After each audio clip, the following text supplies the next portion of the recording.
Hi students and welcome to आइजाबिश academy. और आज हम करने जा रहे हैं एक्सरसाइज 4.3 का क्वेश्चन नंबर 2। आई होप कि आप लोगों को मेरी वीडियोस पसंद आती होंगी और जिस तरह से मैं समझाती हूँ आप लोगों को मेरा एक्सप्लेनेशन वे से समझ आता होगा। तो अगर आप लोगों को मेरी वीडियोस अच्छी लगती हो तो वीडियो को लाइक कर दिया करें, चैनल को सब्सक्राइब कर लें अगर अभी तक आप लोग ने चैनल को सब्सक्राइब नहीं किया, और अपने फ्रेंड्स के साथ वीडियोस को शेयर किया करें ताकि वो भी इस वीडियो से मुस्तफ़ीद हो सकें। तो अब हम करते हैं इसका क्वेश्चन नंबर 2। तो क्वेश्चन नंबर 2 है हमारे पास सिंप्लीफाइड। क्वेश्चन नंबर 1 में क्या था कि हमने जो सर्ट्स थे हमारे पास, हमने उनको बिल्कुल ना सिंपलेस्ट फॉर्म में लेके आना था। यहाँ पे भी तकरीबन वही बात है। अब ये भी सर्ट्स हैं हमारे पास, ठीक है। इन सब सर्ट्स को हमने सिंप्लीफाई करना यानी सिंपलेस्ट फॉर्म में ही लेके आना है, ठीक है। अब यहाँ पे हम क्या करेंगे, ये है हमारे पास इसका क्वेश्चन नंबर 2, ठीक है। फर्स्ट पार्ट है हमारे पास √18 बाय √3 और √2, ठीक है। तो अब √18 है, 3 और 2 को तो हम नहीं ले सकते एलसीएम, ठीक है। लेकिन √18 है तो हम √18 का एलसीएम ले सकते हैं। हम 18 का एलसीएम यानी 18 के फैक्टर्स फाइंड कर लेते हैं। यहाँ पे 18 2 9 टाइम 18, 3 3 टाइम 9 एंड 3 1 टाइम 3, ये चीज़ आ जाएगी हमारे पास।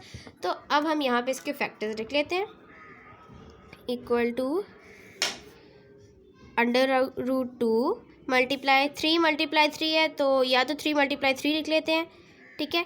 उसके बाद जो नीचे चीज़ है वो तो ऐसी रहेगी क्योंकि ना तो हम 3 के फैक्टर्स निकाल सकते हैं और ना ही 2 के मज़ीद फैक्टर्स निकाल सकते हैं। तो बाय √3 √2 ये चीज़ आ गई। अब स्टूडेंट्स एक और बात है, हम 3 का स्क्वायर लेके 3 को ऊपर कैंसिल भी कर सकते थे, लेकिन हम क्या करेंगे अब, क्योंकि हमारे पास जो √2 है और √3 है डिनोमिनेटर्स में प्रेजेंट है, वो हमारे पास ऊपर भी तो वही चीज़ है 2 3 हमारे पास, और ये वाला भी जो 3 है ये भी अंडर के अंदर है। तो अब हम क्या करेंगे, इनको हम अलग भी कर सकते हैं यानी कि √2 √3 और फिर मल्टीप्लाई √3 ऐसे भी हम लिख सकते हैं।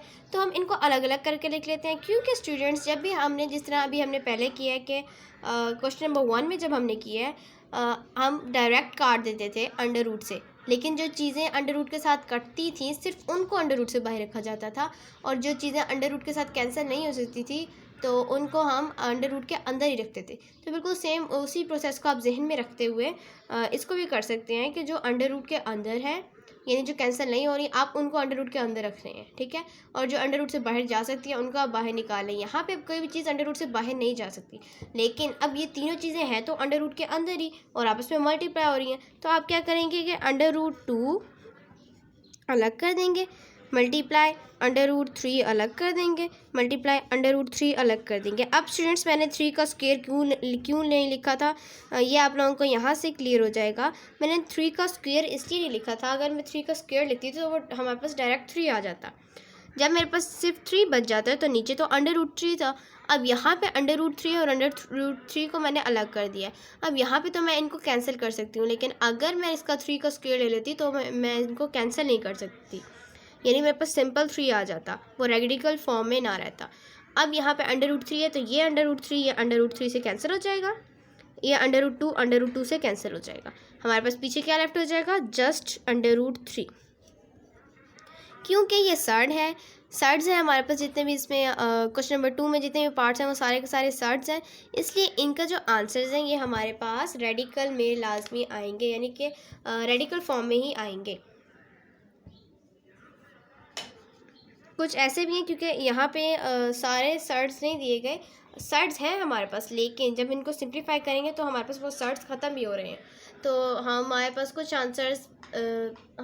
आंसर्स सिंपल फॉर्म में भी आएंगे और कुछ हमारे पास आएंगे रेडिकल फॉर्म में। जो अगर हमारे पास रेडिकल फॉर्म में आंसर आएगा उसका मतलब क्या हुआ कि वो सर्ड है, जैसे कि ये √3 आया है तो √3 हमारे पास एक सर्ड है। अब इसका सेकंड पार्ट करते हैं। तो सेकंड पार्ट है √21 √9 ओवर √63। अब यहाँ पे हम क्या करेंगे, √21 के फैक्टर्स फाइंड कर लेंगे, ठीक है, इक्वल टू √21 के फैक्टर्स इसमें लिखेंगे। 21 के फैक्टर्स फाइंड करते हैं तो हमारे पास क्या आ जाएगा, 21 है 3 7 टाइम 21 एंड 7 1 टाइम 7, 3 मल्टीप्लाई 7 आ जाएगा। ठीक है, अब फिर हमने एक और अंडर रूट है 9, अंडर रूट 9 के फैक्टर्स तो आप लोगों को पता होना चाहिए। 3 मल्टीप्लाई 3 इज इक्वल टू 9, तो 3 मल्टीप्लाई 3 लिख दूँगी, ये चीज़ हो गई। ओवर अब 63 के भी फैक्टर्स फाइंड कर लेते हैं, क्योंकि अंडर रूट 63 है, तो अब 63 के फैक्टर्स फाइंड करते हैं। मैं पहले इस चीज़ को रब कर लेती हूँ। अब यहाँ पे मैं अंडर रूट 63 है जो, उसका 63 के हम फैक्टर्स फाइंड कर लेते हैं। 63 तो 3 2 टाइम 6 और 3 1 टाइम 3, 3 7 टाइम 21 और 7 1 टाइम 7। ठीक है, तो मेरे पास क्या आ गया, 3 मल्टीप्लाई 3 मल्टीप्लाई 7, तो 3 मल्टीप्लाई 3 की जगह मैं 3 का स्क्वायर भी लिख सकती हूँ। अब यहाँ पे मैं 3 का स्क्वायर क्यों लिख रही हूँ, तो उसकी वजह ये है कि यहाँ पे मेरे पास 3 का स्क्वायर बन जाएगा। यहाँ पे मैं डायरेक्ट 3 का स्क्वायर भी लिख सकती थी, लेकिन मैंने 3 मल्टीप्लाई 3 लिख दिया। यहाँ पे भी फिर हम 3 मल्टीप्लाई 3 लिख देते हैं, मल्टीप्लाई 7। अब अगर आप लोग सिर्फ एक ही फार्मूला जहन में रखते हुए चलेंगे तो क्वेश्चन नंबर 2 आप लोग इजीली सॉल्व कर सकेंगे। अगर आप मुख्तलिफ़ किस्म के फार्मूला जहन में रखेंगे तो आप भी क्वेश्चन सॉल्व करते हुए कंफ्यूज हो जाएंगे। किसी और क्वेश्चन में आप किसी और किस्म का फार्मूला पुट कर सकते हैं, तो इसलिए बेहतर ये होगा कि आप एक फार्मूला जहन में रखते हुए चलें। अब इसमें हमने क्या किया था, जो हमारे पास थर्ड स्टेप था, सेकंड स्टेप था, वो हमने क्या किया था कि अंडर रूट्स को अलग कर दिया था। जैसे कि ये अंडर रूट 3 और अंडर रूट 2 एक जगह पे थे, तो हमने इनको अलग अलग जगहों पे कर दिया था। तो यहाँ पे भी हम वही सेम काम करेंगे। अंडर रूट 3 और अंडर रूट 7 एक अंडर रूट के नीचे, अब इन दोनों को अलग अलग भी लिख सकते हैं, तो अलग अलग लिख देंगे। अंडर रूट 3 अंडर रूट 7, फिर मल्टीप्लाई अंडर रूट 3 और अंडर रूट 3 अलग अलग कर देंगे, ये हमने अलग कर दिए। ओवर अब ये भी हम अलग कर देते हैं, अंडर रूट 3 अलग, अंडर रूट 3 अलग, और फिर अंडर रूट 7 अलग कर देंगे।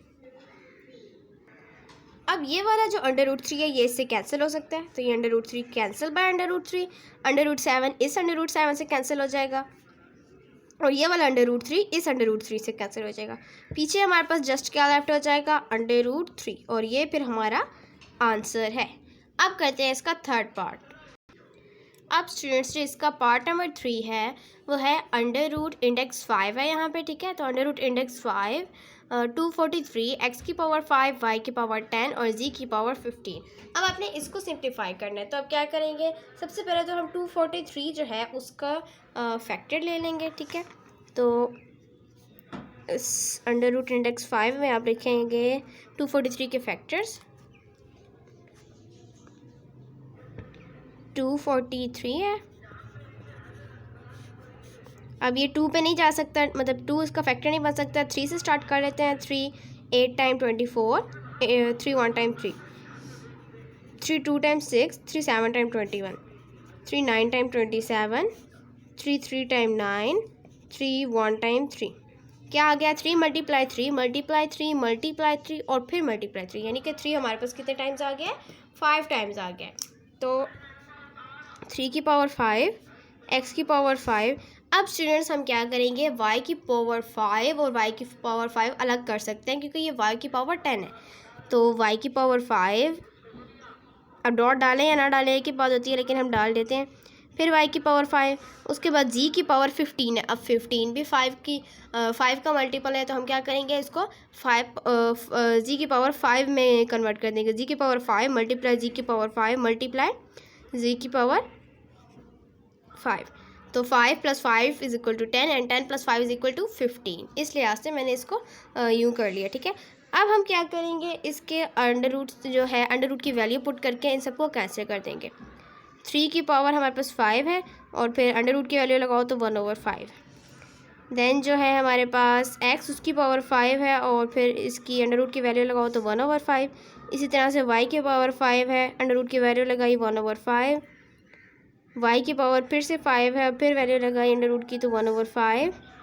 देन z की पावर 5 है, अंडर रूट की वैल्यू लगाई तो 1/5। आगे से मैं ये रब कर लेती हूँ, तो अब मैं आगे लिख लेती हूँ। z की पावर 5 इंटू 1/5 कर दिया हमने। उसके बाद z की पावर 5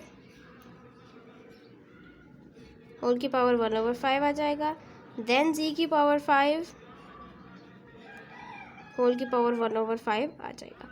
अब ये आपस में कैंसिल हो जाएंगे, ये 5 इस 5 से कैंसिल, ये 5 इस 5 से कैंसिल, ये 5 इस 5 से कैंसिल, ये 5 इस 5 से कैंसिल, और इस तरह से ये वाले सारे 5 जो हैं ये आपस में कैंसिल हो जाएंगे, इनकी पावर्स आपस में इस तरह से कैंसिल होगी। उसके बाद क्या बचा, जस्ट 3, फिर just x, just y, then just y, dot डाल देती हूँ ताकि क्योंकि पता चले कि हमने मल्टीप्लाई किया है, फिर just z, then just z और देन जस्ट z। ये चीज़ हमारे पास बची है। अब स्टूडेंट्स यहाँ पे y और y है तो y का स्क्वायर 3x ऐसे रहेगा, y का स्क्वायर बन गया, फिर z भी 3 टाइम्स आपस में मल्टीप्लाई हो रहे हैं तो z का क्यूब बन गया, और इस तरह से फिर ये हमारा आंसर है। होप कि आप लोगों को समझ आई होगी। अब करते हैं इसका 4th पार्ट। अब स्टूडेंट्स जो इसका पार्ट नंबर 4 है वो है 4/5 क्यूब रूट 125। ठीक है, अब 4/5 ऐसे ही रहेगा,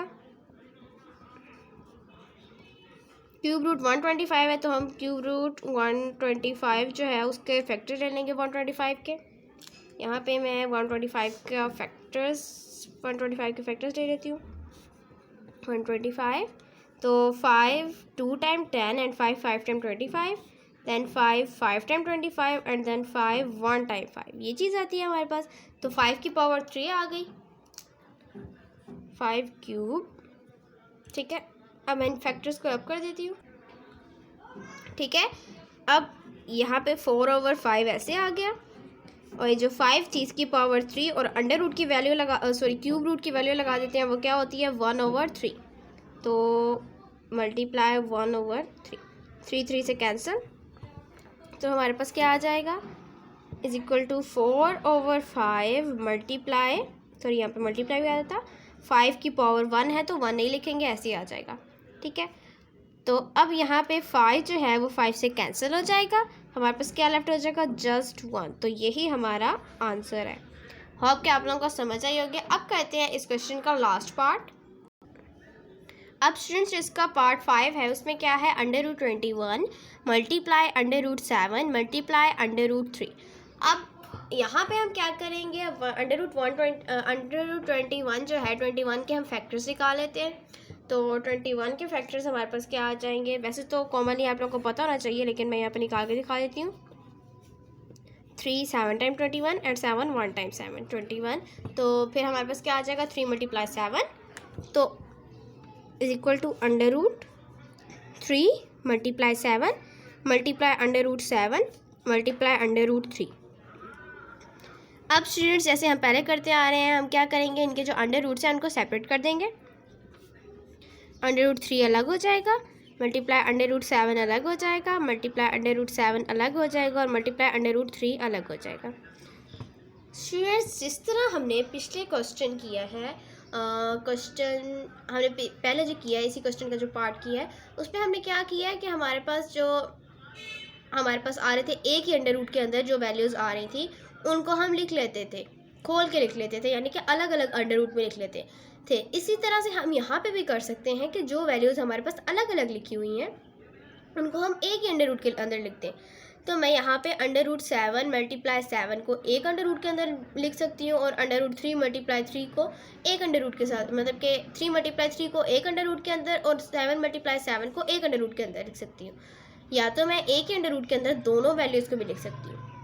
तो मैं यहाँ पे क्या करूँगी कि इन वैल्यूज़ को अलग कर लूँगी, यानी कि मैं इनको एक ही अंडर रूट के अंदर कर देती हूँ। मैं इन सबको भी एक अंडर रूट के अंदर कर सकती हूँ, तो आप उस तरह से करें तो वो भी ठीक है, लेकिन अगर आप लोग अलग अलग अंडर रूट में करना चाहते हैं तो वो भी करेंगे तो वो भी परफेक्ट होगा, उसमें कोई मतलब मिस्टेक नहीं होगी, बिल्कुल ठीक होगा वो। तो मैं यहाँ पर इन सबको एक ही अंडर रूट के अंदर करूँगी। 3 मल्टीप्लाई 7 मल्टीप्लाई 7 मल्टीप्लाई 3, ये चीज़ आ गई। तो अब मैं इनको स्क्वायर ले सकती हूँ। 3 2 दफ़ा आया हुआ है, 3 के साथ मल्टीप्लाई होगा तो 3 का स्क्वायर फॉर्म हो जाएगा, अंडर रूट के अंदर ये वैल्यू आएगी। देन जो हमारे पास 7 है वो भी एक दफ़ा 7 के साथ मल्टीप्लाई हो रहा है, यानी कि दोनों आपस में 2 दफ़ा मल्टीप्लाई हो रहे हैं, तो 7 का भी स्क्वायर लिख दूँगी।